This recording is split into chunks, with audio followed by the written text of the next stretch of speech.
j'espère que vous allez bien. Aujourd'hui les gars, on se retrouve pour une nouvelle vidéo sur la chaîne YouTube. Encore un petit tuto les gars, je sais que vous aimez ça. Pour vous faire plaisir, comme d'habitude. Les gars, le tuto, comme vous l'avez vu dans le titre, c'est comment faire une sortie aérienne. Ceux qui verront la vidéo diront peut-être que je sais pas faire des sorties aériennes, mais vous verrez dans la vidéo, je sais très bien en faire les gars. On va se retrouver pour tout vous expliquer un par un. C'est parti.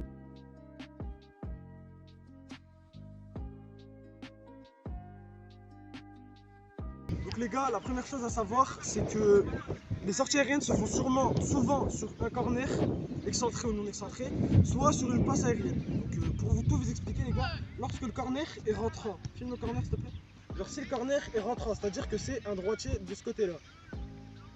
Si c'est un droitier de ce côté-là, les gars, ne sortez pas trop de votre but. Restez à la limite ici, c'est bien. Parce que s'il essaie de vous lober, au moins vous êtes prêts pour pouvoir intervenir sur le ballon.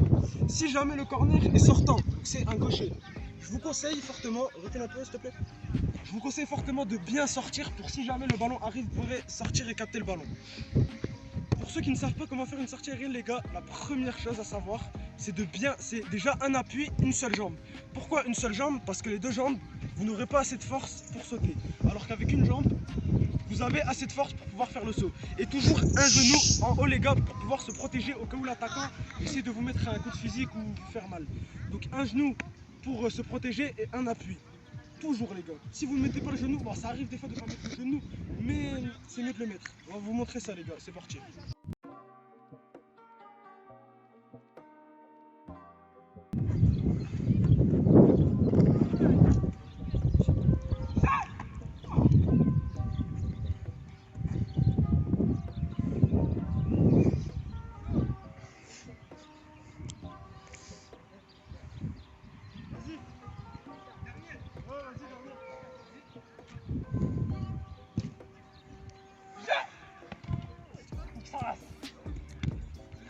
Bon les gars, comme vous l'avez vu, le dernier n'était pas forcément réussi, mais c'est pas grave.